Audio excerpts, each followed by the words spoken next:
I know, and I don't blame you, you want to ask me about the midterms. And here's what I think.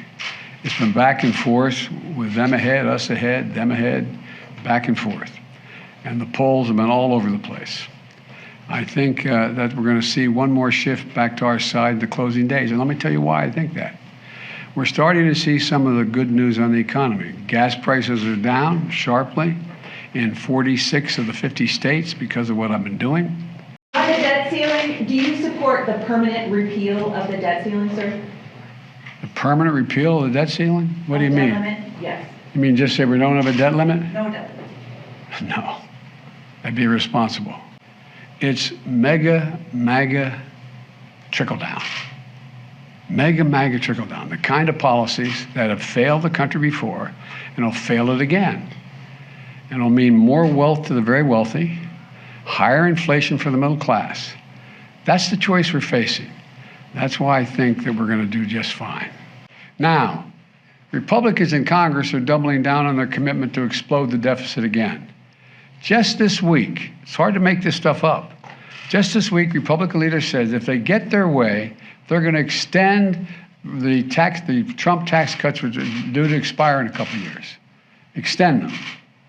They said they'll repeal the corporate minimum tax of just 15% that I just signed into law, 15%. And the price of gas at the pump is coming down. It's down $1.20 this summer, and just this week, last week, it's fallen another 10 cents. And the Republicans can criticize my economic record, but look at what I've inherited and what I've done, and look at what they're offering. They want to double down on the Trump tax cuts for the wealthy, make them permanent because they're going to expire in 2025. They'll threaten the very foundations of the American economy if we don't meet their demands. And they talk about inflation. Everything they've proposed or are proposing will make inflation worse. Everything they're proposing will make inflation worse. But we're making real progress. We just have to keep going. I know we can.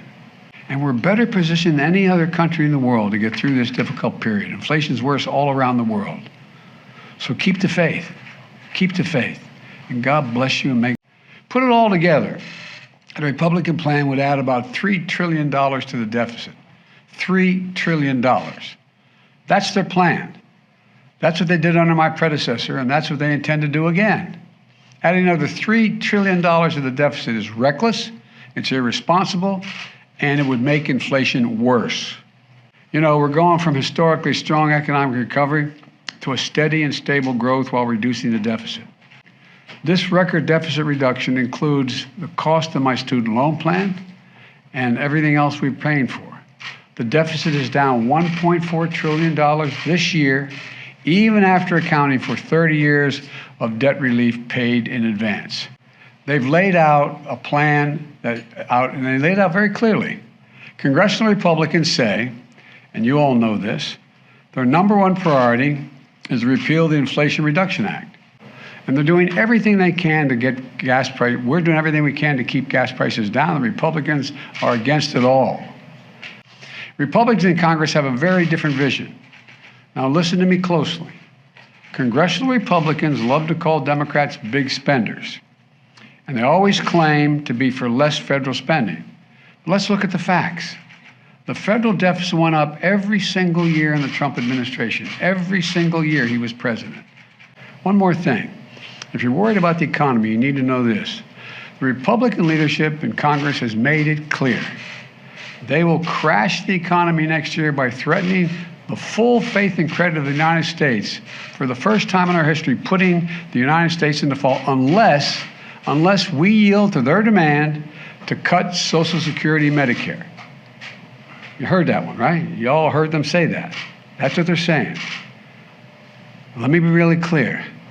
I will not yield. I will not cut Social Security. I will not cut Medicare, no matter how hard they work at it.